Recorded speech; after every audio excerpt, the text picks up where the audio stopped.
Okay, it is noon, so we are very happy that you are here. We're going to get started.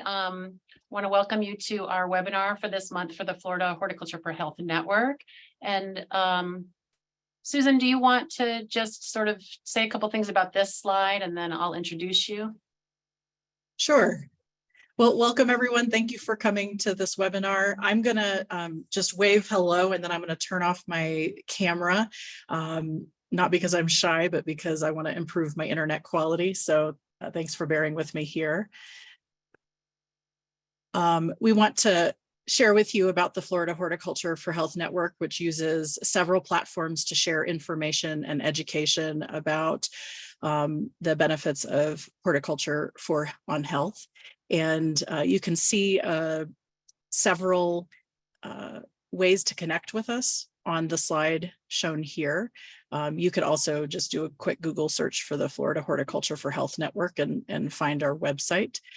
We are completely volunteer operated. We also hope that you will consider subscribing to the network via our website. We respect your information. You will get monthly e-blasts that are sent to subscribers. In those e-blasts include our upcoming webinars like the one that you're attending today, as well as recent YouTube videos on our channel, horticulture information, and other interesting events related to how horticulture can positively impact health. I also want to promote our next webinar, so get your pencils ready. Friday, June 9th, from 1 o'clock to 2 o'clock Eastern Standard Time. We have two guest speakers, Daniela Perez-Lugones and Leslie Fleming, who will be talking on food action is happening in people-plant programming. If you follow our Facebook page, you can find the link to that registration for that webinar coming up very soon. Within the next day or two, it should appear on our Facebook page. So be on the lookout for that. And I'll turn it back over to Lee. Thanks for that information, Susan. And again, we're really happy that you are here. If you have found this webinar but haven't checked out the website, really go take a look. It really has some fantastic information. And I am really excited to be introducing Susan to you today and having her speak about sensory engaging plants for therapeutic gardens. And before I give a little bio for her, I do want to ask you guys to make sure that you're muted. And I think you could even probably turn off your videos while she's speaking if you'd like.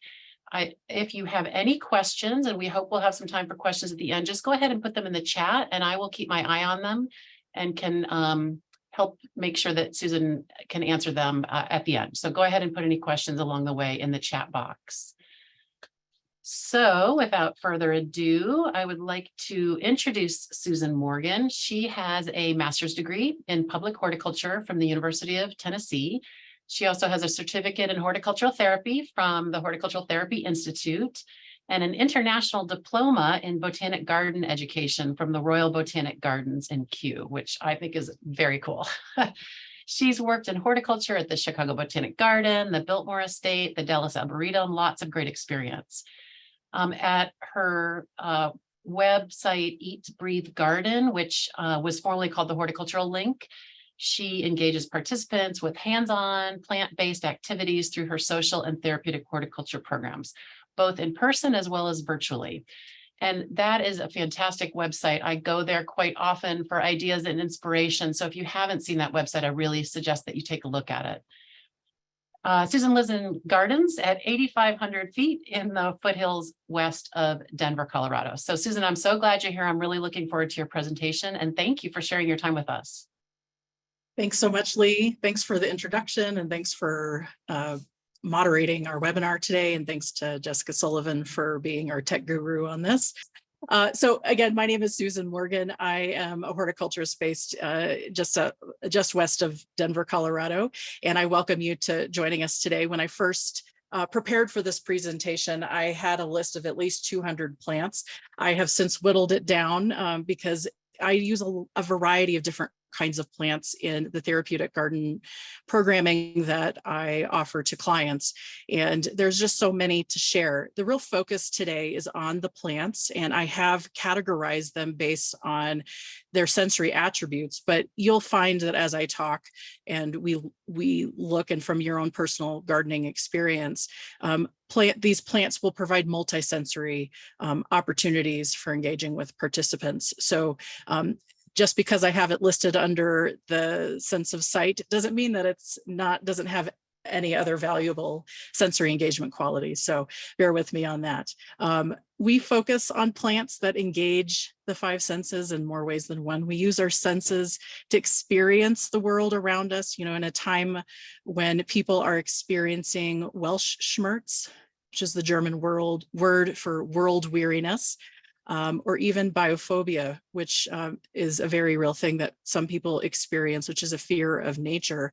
Therapeutic horticulture practitioners, which I assume that many of us joining us today are well positioned to introduce or reintroduce the outdoors to people through the garden. And the primary tool in our toolbox are the plants. And I want to share with you today a variety of some of my favorite plants. But first, before we get into that, I want to kind of briefly address the perspective that I come from when I'm doing the work that I do with clients. I really am moved by the theory, attention restoration theory, which outlines a concept called soft fascination, and how plants can provide us with the opportunity to explore the senses in a soft way that requires very little effort. It reduces the amount of mental fatigue, but leaves mental space for the reflection as we engage with the outdoor world. So whether it's watching a butterfly move from flower to flower, noticing the first flower buds in the spring, which we are just having our daffodils blooming here. So I'm really eager for each flower bud that appears outdoors in my garden. And we have the opportunity through a garden space to experience it passively, like we can see in the picture here. We're just nature viewing. It could be sitting in a botanical garden. This picture was taken during my time at the Dallas Arboretum in Dallas, Texas, just sitting in the fern dell and looking out over the textural plants of the ferns and the Japanese maples here, or hearing the sound of a babbling brook right next to the bench. As we move into a nature space, we have the opportunity to discover new things. I recall when I was recovering from surgery a few years ago and was sitting for quite long periods of time. When I was able to start moving around, I would force myself, sometimes, kind of moving through the pain, to go down to the mailbox to get the mail, which was not a very long walk. But I recall one particular day early on in my recovery after surgery, going to the mailbox. It was in about October or so in Texas, and noticing the blue salvias that were in bloom. And when I looked at the salvias, which are one of my favorite plants, and then the aromatic asters that were also blooming, I noticed that the garden was moving. There was like a movement to it. And I got very excited because I noticed that the monarch butterflies, which often migrate through Texas on their way south to overwinter, that the butterflies had moved in on my plants. And there were several of them, probably about 20. And that really catches your eye. And being drawn closer to look at the butterflies up close. That's a great example of how nature can draw us in when I was just going to the mailbox. But there's also opportunities for active participation, engaging with nature. So it could be through gardening activities, like you can see a variety of ways in which people are engaging with plants through gardening, watering, tending to plants, just a walk through the garden and reaching out and touching the plants. And the plants are at the focus of what we're talking about today. And this is a great example of a collection of sensory engaging plants. Some of them I'm going to be addressing today in the later part of our presentation. As we move forward on this, I want to share with you about the famous painter Georgia O'Keeffe, who lived a good part of her life in New Mexico, where she was very inspired by the landscape and the sights that she saw there in her paintings. And what was really interesting, I visited the Georgia O'Keeffe Museum in New Mexico last year, and she had this really interesting way of helping her to start on her paintings, to find scenes or flowers or whatever her subject was to start painting. And so she was known to get index cards and carve out a hole in the index card. And that helped her to focus her perspective on whatever was the subject of her painting, whether it was a landscape scene or a flower up close. Here's a cheeky picture that somebody, a photographer, a friend of hers, took while they were on travel, where she's looking through the hole in Swiss cheese. And through this using the viewfinder, really kind of moved all of the extraneous imagery around what her subject was and allowed her to really hone in on what she was seeing. And this is part of, the therapeutic horticulture practitioners in their toolboxes to help clients to hone in on what is right in front of them, being what is the sensory experience in the moment. And so we see the picture on the right, the bleeding hearts in bloom, and her inspiration with the painting on the left. They were even at the museum handing out the index cards with the hole cut out. And so we enjoyed walking around and peering through the hole in the card and looking up close at the details of the paintings. Through engaging with the five senses outdoors, we gain connection outside of ourselves, taking us out of our minds and what ruminating thoughts we might have, and really focusing in on what is right in front of us. And that is how plants can really engage the senses. And so today I'm going to talk about the five senses: sight, sound, touch, taste, and smell. This presentation was inspired by an article, which you'll get a link to at the after our webinar is over, called Sensory Engaging Plants for Therapeutic Gardens. This was an article that I wrote for a horticulture industry publication called Greenhouse Product News. And you can Google it and find it yourself, or look for the link that we will share later. Before we dive into looking at the plants, I want to share, I am not the plant police, so I'm going to be presenting a lot of different kinds of plants. So plants that are native plants, plants that are non-native, depending on where you live. I include perennials, annuals, biennials, some trees and shrubs, although a lot of the ones that we're working with are more herbaceous types of plants, as well as a handful of houseplants. I really encourage you, before you start planting these plants in your own gardens, to really research them and get to know them a little bit better, particularly if you are using some of these plants and working with clients, particularly in the toxicity of the plants, or do plants, some of them cause skin issues or other issues for working with certain participants in programming.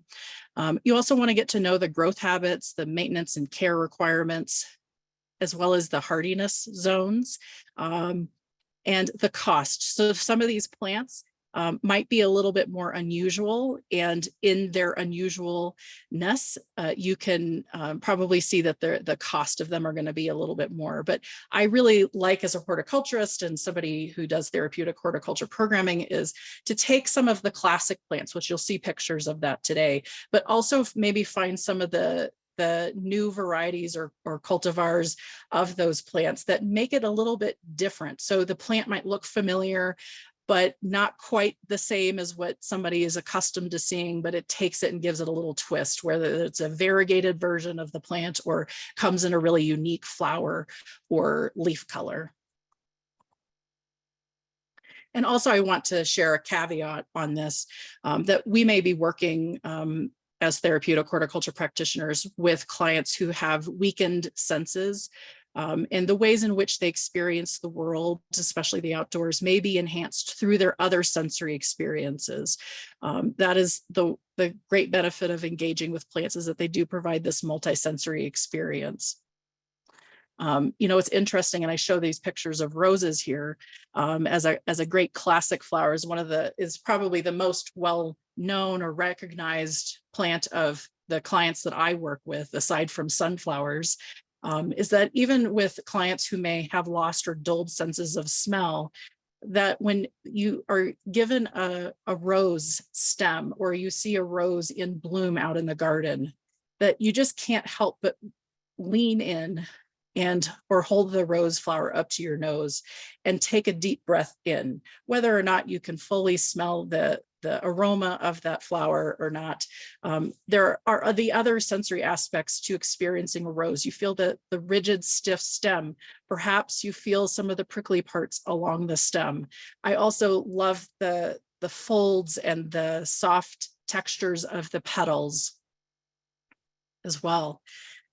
Or thinking about roses out in the garden and seeing the pollinators, the bees buzzing about. You think about when roses are in bloom, it's often feeling the full sun on your face, because these are plants that love to grow in full sun.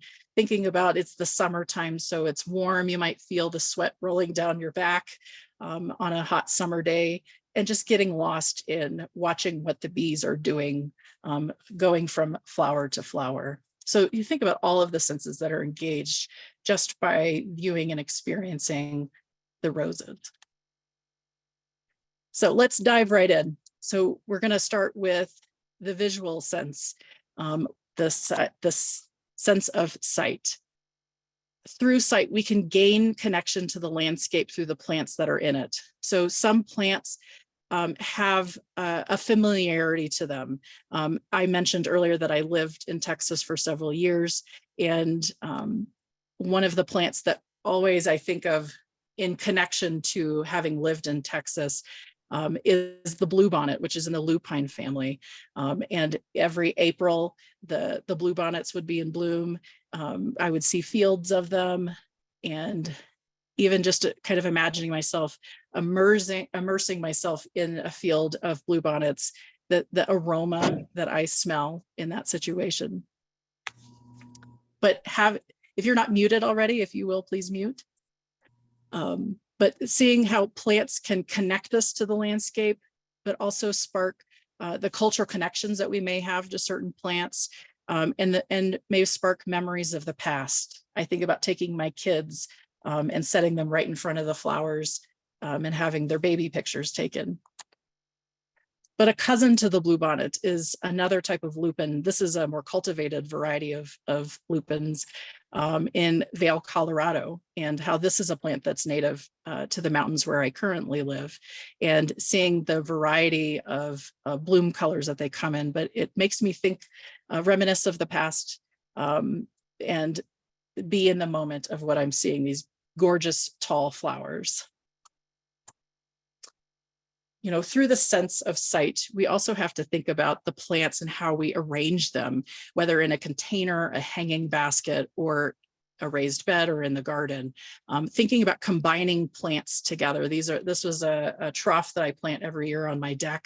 And I have to think about the complementary colors, contrasting textures, and the variety of plant sizes. So I want plants that kind of trail over the edges of my container. I want some that are kind of that stair-step ladder to higher and higher levels of height in the container to make it more interesting. So here we use a variety of warm colors. You see the yellows and reds, and it doesn't really reflect in this picture here, but the kind of the more orangey colors of some of the petunias and million bells. Or as a contrast to the warm colors, this more soothing colors of the cool colors, purples, pinks, whites, and silvers. This is in my front porch. So I like to put the warm colors in the back and the cool colors in the front, and have a variety of different kinds of plants to go with that theme. Or even having a monotone colored garden. So this is a moonlight garden or a white garden, where it includes a variety of foliage and flowering plants that are some that are low to the ground to some that are tall, like the white bird of paradise. This picture was taken at Harry Lou Gardens in Orlando, Florida, and seeing the bright colors of the caladiums, the kind of bright white leaf of the caladium. I think that is the variety Moonlight. It's one of my favorite types of caladiums because it's just very striking white with a very thin green margin along the leaf edge. Engaging the sense of sight also may incorporating other non-plant things as well into the landscape. So I like to include opportunities for engaging with wildlife. So whether it's bird feeders, like the hummingbird feeders you see here, or bird seed feeders, as well as bird houses, and other ways that kind of draw wildlife in. The National Wildlife Federation has a great tool on their website for creating and cultivating a wildlife habitat garden. You can even get your garden. I have my own personal garden, but have worked with clients for therapeutic gardens to get them recognized and certified as wildlife habitat gardens. Susan, would Yes. you be able to provide the link for that, for the wildlife? Yes. Okay, thank you. Yes, I will. We'll send that out in the email afterwards. Thank you. The Black-Eyed Susans, kind of incorporating plants that attract wildlife. And this is where we're going to kind of go on a string of looking at some interesting plants. This is a perennial type of Black-Eyed Susan that the Rudbeckias, there's all different kinds. There's some annual types that add a lot of bright color and even go from that kind of mustard yellow to other shades of yellows as well as reds and burgundies in their flower colors. This is a great plant for all different kinds of pollinators. You can see the monarch butterfly and then a honeybee that happens to be traveling past in the backdrop there. But looking at how they have a nice landing space in the cone to feed on the nectar of the flower. One of my all-time favorite plants to include in any garden, whether it's one of my clients' gardens or my own garden, is salvia. Or sage, you might know it as. They are great nectar sources for a variety of pollinators. Some of my favorites include a type called Mystic Spires Blue, which is the blue, this isn't the best picture, but the blue flowering plant on the left that, depending on where you live, it can be what I call a hardy annual. So it might be marginal, meaning that it might come back. In Texas, if we didn't have a very cold winter, this would be a plant that would come back from the roots every year. On the right is another type of hardy annual called Wendy's Wish. And there's a whole series of wish series of salvias. Both of these tend to get 2 to 3 feet tall or so about halfway through the summer to keep them from flopping over and to kind of reinvigorate the bloom. I will cut them back by half. When I worked at a botanical garden, we would just take hedge trimmers and cut them all back, you know, a big mass planting of them by half. And then, yes, you missing the flowers for a short time, but then they rebound and come back with a vengeance. Some of my other favorite types of salvia, I have many, I can only show you so many, but are the Garanitica types. It's a species of salvia. On the left is the black and blue, and there are all different kinds of new varieties out there of these. Proven Winners, I think, has some for sale as well. But it has this beautiful blue flower that emerges from a very dark purple, almost black calyx, which creates a lot of interest in the garden. On the right is a very similar in growth habit as well as the flowering is Amistad. And you can see the contrast of it's a more bright violet purple flower. But again, those dark calyxes in the back of the flower is just really striking as the contrast. Moving to seasonal annuals, for all of my therapeutic gardens, I like to include seasonal annuals that can be changed out from season to season. Not only does it help clients ground in what season it is because they recognize some of the seasonal annuals that we're planting, but it also creates interest and something different that keeps the garden evolving. On the top left of this picture is annual vinca or Madagascar periwinkle. I like the Cora and Nirvana series. There are even on both of those series a Cora Cascade or Nirvana Cascade, which make for great hanging baskets. So imagine instead of it being more of an upright, small-sized annual, these are more kind of have a trailing habit, and they're great for window boxes or hanging baskets. There's even a new, and I'm sorry, I don't have a picture of it, a new series called Soiree, Soiree, that has very dissected petals. So imagine those large 5 petals there that you see, very dissected and separate, and it's really interesting, kind of a novelty plant to maybe buy a couple of them and include in a container planting somewhere. A great pollinator plant is the 5-petaled star clusters or pentas. I like the varieties, the series Graffiti, which is a little bit more compact. I more readily see that available at garden centers here in the US than I do of the more, the taller types of Butterfly and Kaleidoscope. And star clusters come in a variety of colors, white, pink, lavender, reds. And it's one of the essential annual plants that I include in the warm season in my gardens. Sunflowers. I mentioned earlier that besides roses, sunflowers are the most familiar flower.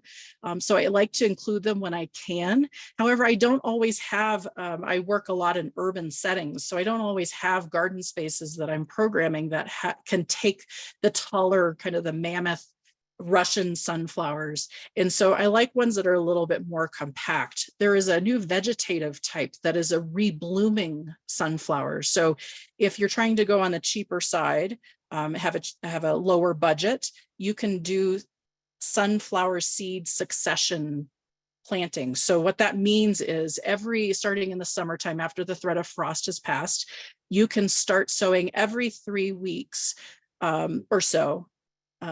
A new set of seeds in the garden. So that extends the sunflower bloom time over the course of the warm season when sunflowers are in bloom. If you have a little bit more in your budget, you might want to invest in the variety that reblooms called Sunfinity. I've seen them for sale at some of the big box garden centers. So you should be able to find them. They're not usually for sale as a seed. They're usually for sale as a 1 gallon to 3 gallon pot. And it is another investment type of plant, but I really enjoy growing the Sunfinity sunflowers. If you are wanting to branch out from sunflowers, I would encourage you to plant Mexican sunflowers or Tithonia. This is an annual plant that has been around for a long time. And there is 2 varieties that I think if plant breeders were to work with a new plant that is drought tolerant and heat tolerant, would be the Mexican sunflowers. But I haven't seen any new varieties coming out lately. So there's Torch, which is a 6-foot tall one. So imagine standing in the garden and looking up at the beautiful orange red flowers. Fiesta del Sol, which I find seed for sale a lot in garden centers. Fiesta del Sol is a more compact type that's about 3 feet tall. What I will say about Mexican sunflowers, I remember visiting a friend's garden in the late summer, and she had just as equally as many butterflies as hummingbirds all over these plants. And she had just scattered seed that she'd collected from previous years all throughout her garden. And so it was just a haven for pollinators. And speaking of pollinators, you want to not just have opportunities for nectar sources for pollinators, you want to create planting opportunities for host plants for the young of these pollinators. So dill is this is the best picture of the dill plant, but what I love about dill and bronze fennel is the texture that they provide in the landscape. I like to use bronze fennel versus regular fennel just because it has more of a purpley, darkish tinge in the color to it.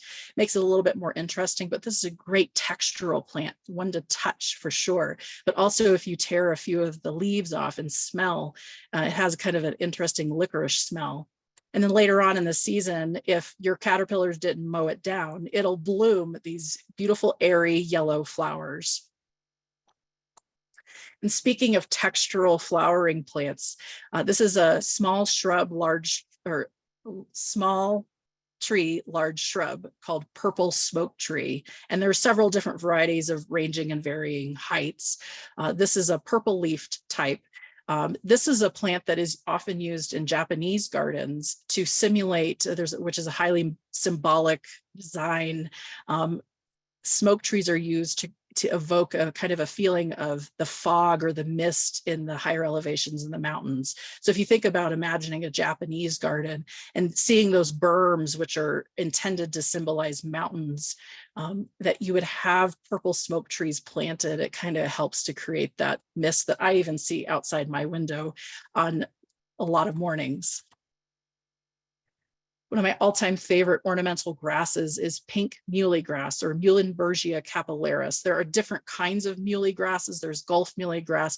I especially love the pink muhly grass. This was a great drought-tolerant ornamental grass that you can plant in mass, or grow kind of one-off scattered throughout a perennial border.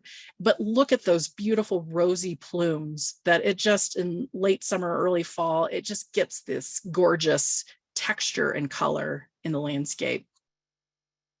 I'm not giving you too much about the hardiness and the growth habits of these. This is, again, kind of the research that I would encourage you to do if some of these plants strike your fancy. I also like to incorporate kind of a contrast to the finer textures of certain plants in the landscape is the bold tropical plants. So the dinner plate sized flowering hibiscus. This is, there are different kinds. I especially love species Hibiscus mosquetos and Hibiscus coccineus, which is Texas star hibiscus. They can grow on land, or they can be even marginal plants growing along the edge of a pond. So they can also make great aquatic plants. But it's fun to have clients hold one of these large dinner plate sized flowers next to their heads and kind of remark in awe about the contrast of the size of the flower in comparison to their own head. Going on a much smaller scale is a plant that is very familiar to a lot of my elder clients, petunias. And there's a lot of really interesting breeding going on with petunias nowadays. This is a really gorgeous speckled flowering type called night sky. There's a whole skies series where this is one of my favorites, night sky, where it's a deep purple color with the white speckles, but there's kind of more faded purple colors in the different parts, the different members of that series of petunia. I also love kind of some of the more collector types where you have the dark purple, almost black flowering ones. This is black mamba petunia on the left, and a ruffled double flowering type midnight gold petunia on the right. And I will say that these two petunias often get questions whenever I include them in a container garden because they're a little bit more unusual. They're probably a little bit more expensive. So you might want to invest in one or two to include in a container planting and see how your clients respond to them. As a contrast to that particular type of annual plant, I like to use leafy, colorful plants. Great example is coleus. There are many different kinds of coleus. Coleus is fun to propagate with some of the varieties that you can propagate. This is a series called Main Street, where they come in a variety of foliage colors. I like the larger leafed types like you see here, can tolerate the sun, or the more narrow strap leaf types. This is from a series from the company Horticulture called Under the Sea. And I would recommend, if you make a note of that Under the Sea coleus series, to Google that and see all the different types of really interesting shaped leaves that are in that series. And again, through all of this, we're kind of cultivating interest in the garden and something interesting to look at. I also like to make sure that I'm not just thinking about the flowers. in the landscape and how do I put all the flowers together, having those foliage plants as a contrast, or even just primarily focusing on the leafy plants and what they look like in the landscape. Here we have the contrast of the cannas in the top left with the silver sage in the front and the ornamental millet on the top right. It's kind of a grassy type looking, wide strap leafed grassy type plant. A good alternative for that in some areas that can overwinter is princess grass, which is a type of pennisetum or fountain grass. Houseplants. One of my favorite plants to program are orchids because people are really drawn to the intricacy and the complexity of the flowers. My daughter calls them trapdoor orchids because she likes to make the hinged petal in the front on the bottom, kind of make it talk and move back and forth. And she really likes to play with that. But it's really interesting to learn how that's an evolved part of the flower to encourage pollinators to go further into the flower. And the last houseplant that I want to mention on the sense of sight is the philodendron birkin. This is a fairly new houseplant variety. It is a great one to grow. It was very expensive when it first came out, but I've been seeing it more for sale at some of the big box stores, so the prices have gone down on it. It's a larger leafy type philodendron, and I like to put it in a window where I have one in a western facing window, and at sunset, the light shines through the back of the leaves and really makes them illuminate. And it's really interesting to look at. It kind of reminds me of stained glass. Okay, moving along, we have the next sense of hearing, auditory. We can incorporate non-plant oriented elements into the garden to increase opportunities for hearing, such as water features or a sound of a trickling fountain. Recently, we visited New York City, the new park on Pier 55. It has all of these elevated, kind of interestingly shaped, I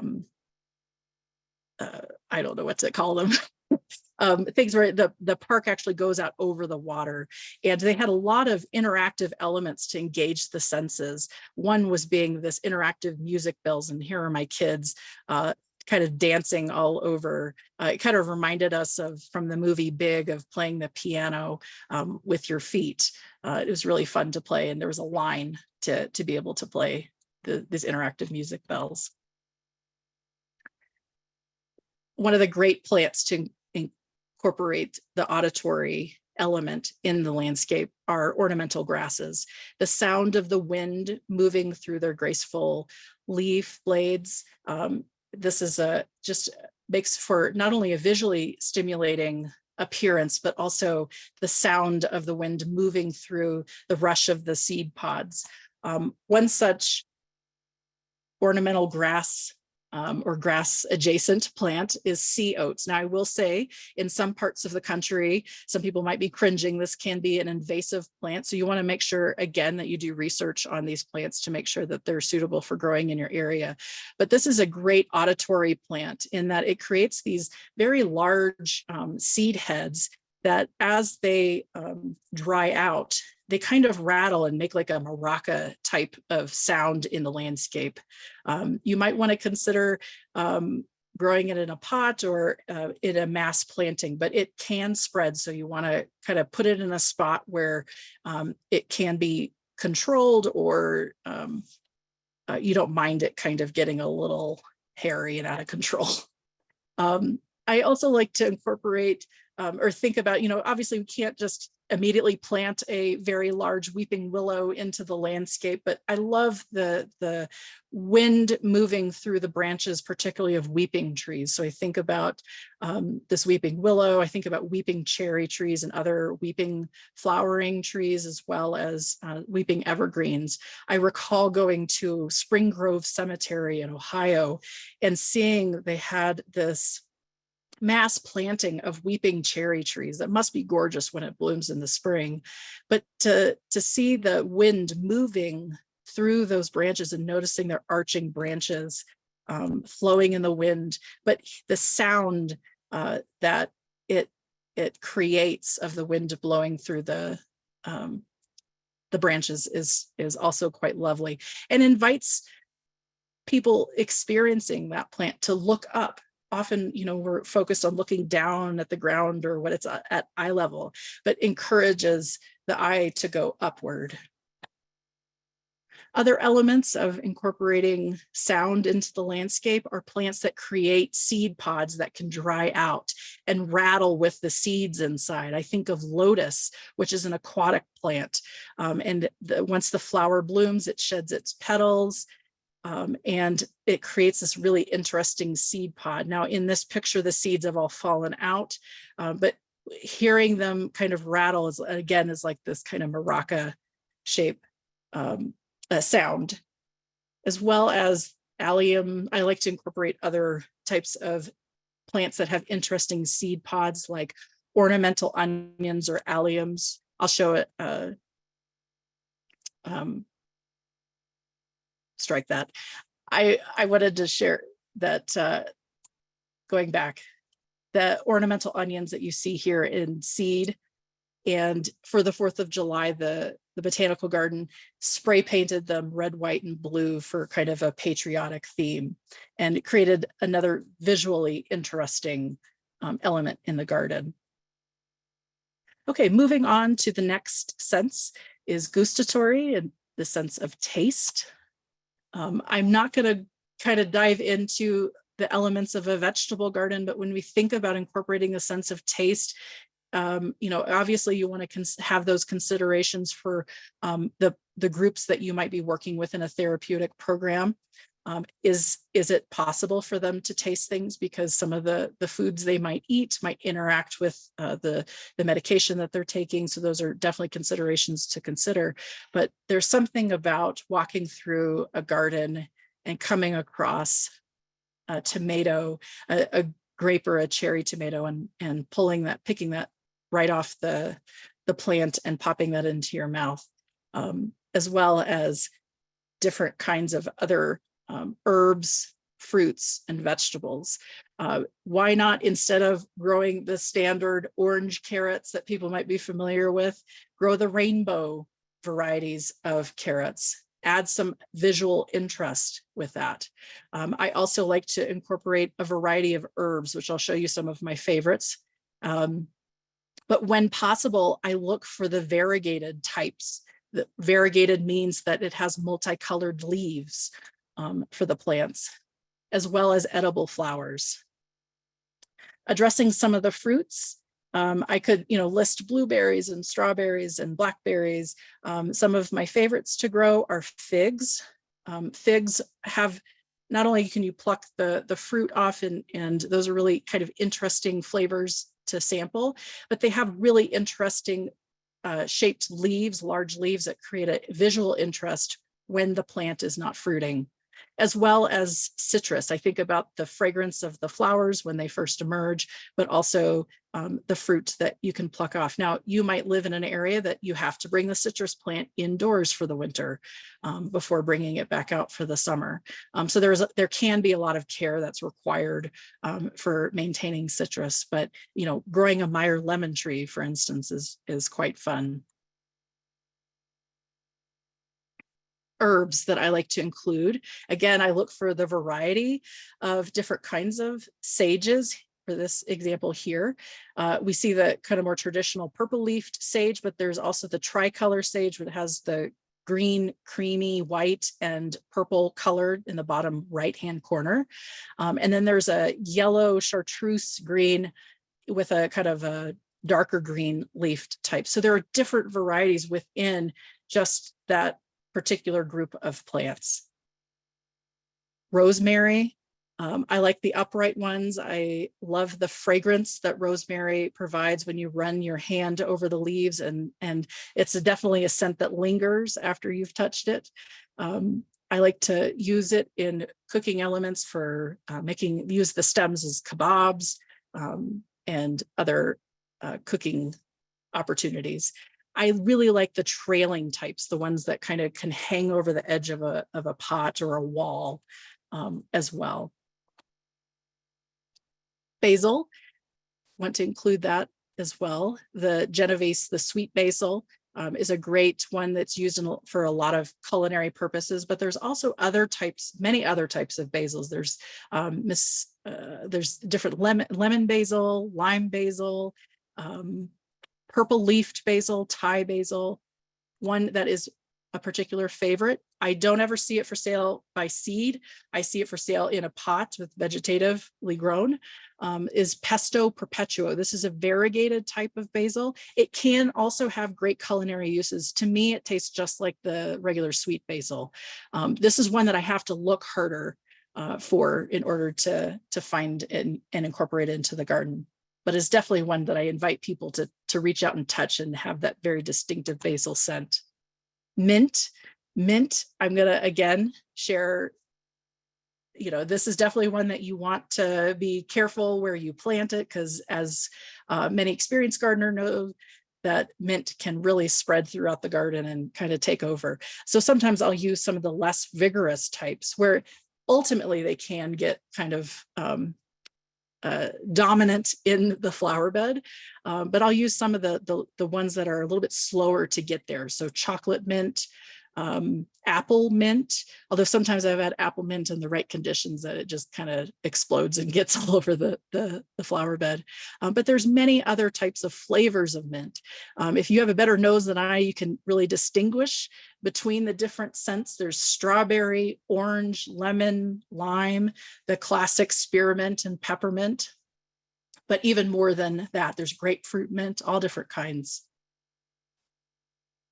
And pansy. So pansy would definitely be one that I would include in the sense of sight, but I here have used it for sense of taste. Pansies, you can pluck the flowers off and incorporate them into salads, and they add a really interesting look. There's other types of edible flowers. There was a resource that was shared on the Florida Horticulture for Health Network Facebook page. I think it was on April 1st. The National Gardening Association has a list of edible flowers. I'll see if I can share that link as well in the email. But it has a great list of different flowers that are edible, like nasturtiums, or the calendulas that we grew at school in the grow tower indoors. They're all considered to be edible flowers. So why not add a kind of a spice to the garden, not only with their color, but also for culinary purposes as well. Okay, moving on to the next sense of touch, tactile sense. This is a great way to engage people, particularly who are hesitant to engage with nature. Sometimes I'll bring plants in and clients may not want to engage with the plants. And so if I can invite them to just touch a single leaf or a plant, this is a great way to start to kind of break down those walls or barriers that might prevent a client from engaging with the plant through their sense of touch, particularly if I bring something soft, which I'll show you some of my favorite soft touch plants. One of the most well-known for having kind of an instantaneous response to touch is the sensitive plant, which is a type of mimosa. You might be familiar with the tall mimosa trees. And if you look close, you'll notice a similarity between the leaf structures. But you can see in the picture on the left, when my kids came up to the sensitive plant and touched the leaf, and the contrast on the right, when the leaves have this instant response where they close up. It's kind of a anti-predator behavior within the plant where it is very sensitive to external stimuli. And I can see all sorts of metaphor opportunities for engaging with certain clients through the metaphor of this plant and seeing that instant response. I mentioned earlier about incorporating soft plants. So one of my all-time favorite plants to include in any therapeutic garden or even my own personal garden is this perennial plant called lamb's ears, kind of a lower growing leafy silver plant.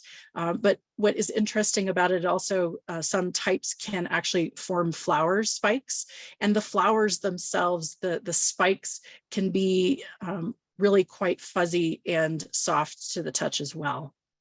If you like lamb's ear or already know lamb's ear and say, yeah, lamb's ear, you might also consider a seasonal annual or biennial, depending on where you live in the country, Dusty Miller. So Dusty Miller is a great plant that has that silver look to it, very soft to the touch. I also love to use this plant for pressing leaves, and it makes great little miniature trees on paper.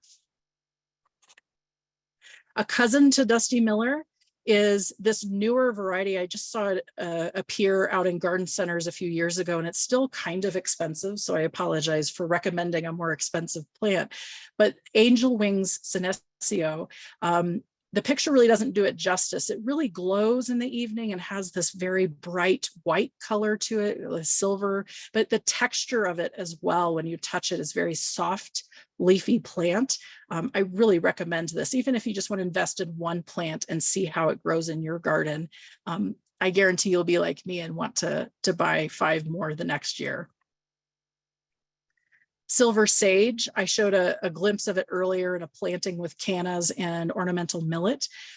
This is probably the fuzziest of particularly the ones I'm going to show you today, but it's a type of salvia. So it does produce a flower, not quite as showy as some of the other salvias I showed you earlier in the presentation.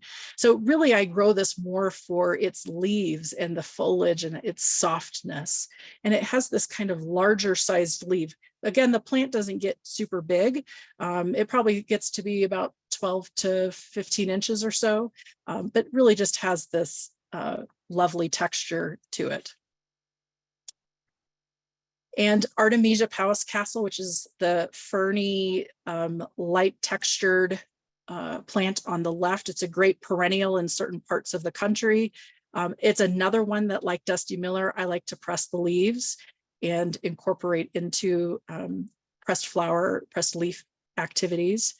An seasonal annual plant is the Plectranthus or Cuban oregano. That is the silvery leaf plant on the right. So as you can see, I have all of these soft plants. There's a theme of the softness for the tactile sense, but also the really interesting colors, the silver colors, that seems to be kind of a consistent theme here. So I could see creating a moonlight garden with these very soft, textured, soft, tactile plants incorporated into the garden. Cuban oregano is also a plant that propagates pretty easily from cuttings. So it'd be a great cutting propagation activity to do with clients. And then the last one, kind of getting to be on a much larger scale, is in the artichoke family, cardoons. Cardoons, I grew at the botanical garden, and it was the most asked about plant in the garden was this cardoons, because it's so large and the leaves are so striking and interesting with their texture. But when you touch the leaves, they have kind of a softness to them. I will say that later on in the season, as it sends up its big, beautiful blue artichoke flower, it can get a little bit prickly. So that is definitely something that you want to watch out for, but really striking in the landscape, but also has that lovely texture to it when you touch it. Speaking of soft texture, this is also another visual sense plant, is celosia. There's different types of celosia. We see here the plumed type with the bright colors that when you touch them, they're very soft to the touch. They also make for great dried flowers, hanging them upside down and drying them out. Another type that's the coxcomb type that is very fuzzy to the touch, but looks like a fuzzy brain. And these come in all different colors as well. As a contrast to the soft texture, think about straw flowers. Straw flowers, in my personal experience, I haven't had a great success with how they look ornamentally mixed in with other plants in the garden. But when you touch them, they have this kind of crunchy, straw-like texture to them. And they're really interesting. Anytime I see a straw flower, I have to touch it. And then I hear the sound of the crunch and I feel the rigidity of the petals as well. Mexican feathergrass. I don't recommend that all ornamental grasses are great for the tactile sense, because some of the leaf blades, like I think about miscanthus or maiden grass, have very sharp edges on their leaf blades. But one of the great tactile ornamental grasses is a kind of a smaller, more knee-high ornamental grass called Mexican feather grass. Is recently renamed. It used to be Stipa tenuissima. Now it's Nacella tenuissima is the botanical name. Okay. I want to just kind of show you some of the things that you can collect in the garden have interesting textures. Not everything has to be super pleasant when you feel them.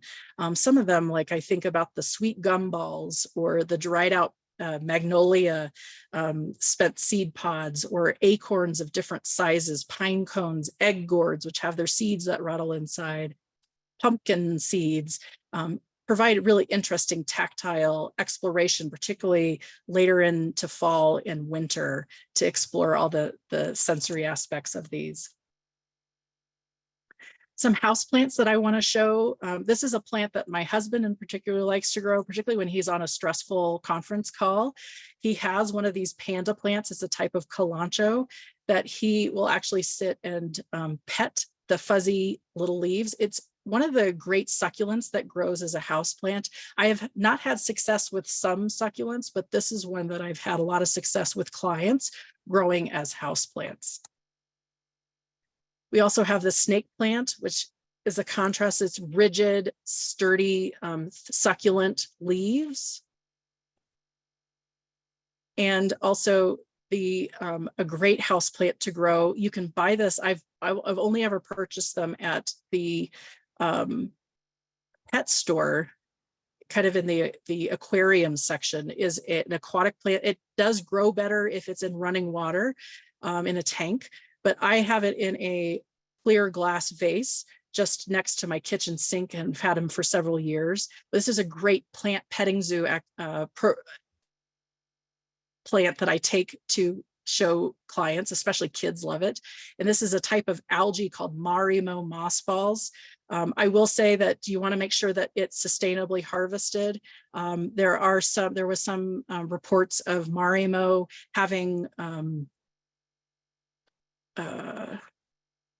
coming with critters mixed in. So you want to make sure that you're buying licensed or certified Marimo mossballs. Okay, I see the time, so I want to kind of keep moving along here and kind of wrap up with our last sense of smell, or the olfactory sense. Leaning in to the different flowers. There's something about holding a flower up to your nose, or reaching down and running your hands over the leaves of different plants that have lovely scents, or perhaps not so lovely scents. One of my favorites all time is lavender. I could have incorporated this into other multisensory plant lists as well. I particularly like the Phenomenal. It's a fairly new variety of lavender. Its bloom is just a lot better than some of the old standard varieties of lavender. It just really has that color power that I really like. Another one that's a little bit more tolerant of heavy watering is Goodwin Creek. It has a different kind of leaf to it. Fern leaf lavender, which is an annual type of lavender. I've never had it come back as a perennial. And then a variegated type, which I really encourage you, I don't have a picture of it, to look up, called Platinum Blonde. Chocolate Cosmos, which does emit a fragrance of kind of a chocolatey smell, or the grape smell, or the grape color of the heliotrope. You be the judge on the fragrance of marigolds, but it's a very distinctive, recognizable plant, especially for my elder clients.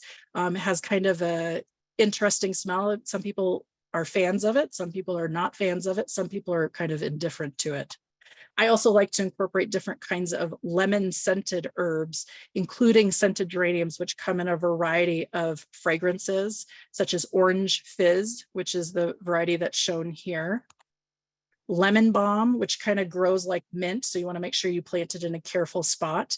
I remember mowing over the lemon balm in our former house in Texas in our yard, and smelling this lovely lemon scent with the lemon balm. lemon verbena, which is an essential plant in all of my gardens for the summertime. I've never had it come back from the roots, so it's definitely kind of more of an annual. I dig it up and bring it in for the winter. And on the right, kind of a more petite lemon thyme. There's a green leaf lemon thyme. I really like to grow the variegated type that has kind of a really interesting coloring of the leaf. Pineapple sage, which is also called hummingbird sage, because when it has in the late summer into fall, when it blooms, these bright red, scarlet red flowers, the hummingbirds really enjoy it. But I love rubbing the leaves of the pineapple sage. Here's a golden pineapple sage that also gets those bright red leaves, and it smells like pineapple. Okay, and to wrap up here with houseplants, considering growing in the winter time when we're kind of winter is gone, the nature has gone dormant, bringing the nature indoors with forcing bulbs indoors with paper whites. This is definitely something that you want to look at, because paper whites are in the Narcissus family and have toxicity, but also paper whites. And the next one, hyacinths, can have a very strong fragrance that for some clients might be a little bit too much. So, but it's fun to watch their roots grow. It's fun to smell their fragrances. Even with hyacinth bulbs, some of the pink and purple flowering types have their kind of a beautiful plum purple bulb color that's also quite attractive until they bloom. Okay, so I kind of zipped through the later part of that. I appreciate your attention on this for today. I will open it to questions, but we are kind of right at that time to wrap up. So yeah, if you have some questions, if you could put them in the chat box, that would be great. I know some of you may need to skedoodle, but if you have some time and can hang around and listen to some questions, that would be great. Susan, thank you so much. That was amazing. It was just even wonderful to look at those pictures. It was calming for me. I've had a sort of a stressful morning. So that was really great. Thank you.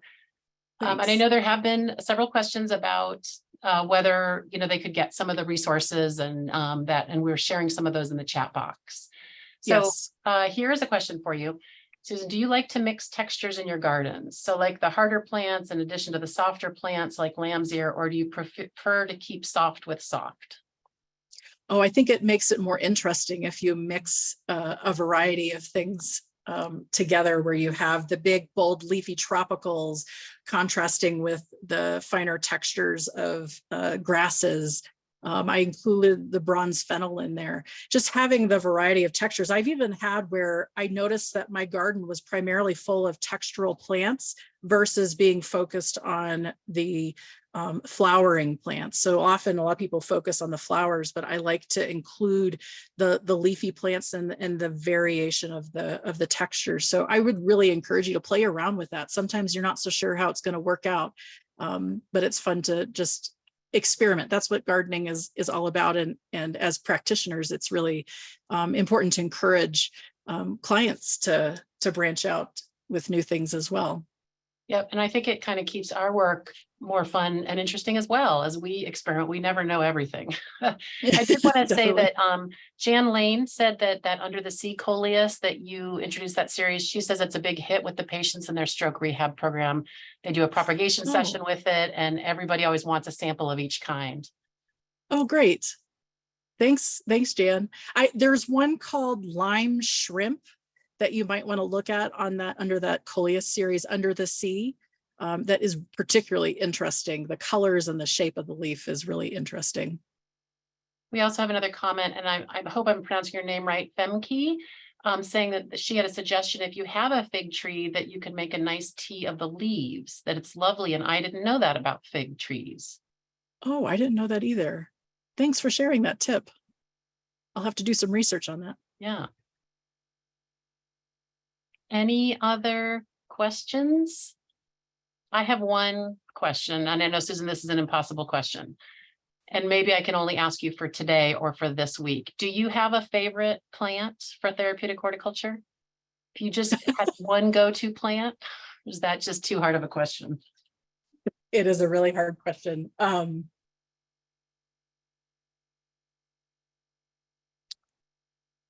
I think about the responses that I get from clients the most to it, I think are sunflowers. It is a multi-sensory plant. You think about the fuzzy stems that are kind of prickly, not so always so soft, except when you get to right behind the flower head, it's particularly soft right there. The sturdiness of the stems, the colors that the variety of colors, the wildlife that are drawn to them. I think that's probably the ultimate multi-sensory plant to include in a therapeutic garden. It's just so familiar, and there's people have a historical connection to it. And if you research them, they're really powerhouses. They're super accumulators, so they actually are great at cleaning the soil from toxic chemicals. You can see there's research on that, so that's kind of a fun thing to program as well. Yeah, I didn't realize that about sunflowers. And, I was thinking the other thing that we all know, I know a lot of plants do this, but that idea about turning toward the sun, I think is, lots of metaphors that you could be brought in there as well. So Definitely. good. All right. Well, I don't see any other questions at this point. Susanna did say that she's used hibiscus plants as herbal teas with clients as well. That's been nice. So Oh, fun. yeah. Yeah. I'm curious which ones that is. So if you have my email address, feel free to email me that. I'm curious which particular types of hibiscus you do that with. Okay. Great. Well, good. Well, thank you so much. I know Susan is always very nice about being in touch. So if you do have any specific questions or want to follow up, you can do that. The video of this will be on our YouTube page before too long. There was a question, Susan, about whether you could share a plant list, if that's possible. And we will email out to you the link for that article that she had shared at the beginning. So you'll have that as well. Yeah, a lot of those that I listed are on that article. So, but I can send you guys a list that I included on the presentation today. That'd be great. Good. There's lots of thank yous, and we thank you very much, Susan. Again, don't forget about checking out the Florida Horticulture for Health Network website. There's so many great resources through the resource hub. We've got that next webinar coming up. Is it June 9th? I believe. June 9th. June 9th, yes. And that's going to be a really interesting one as well. So we hope you can join us there. That's the food action webinar.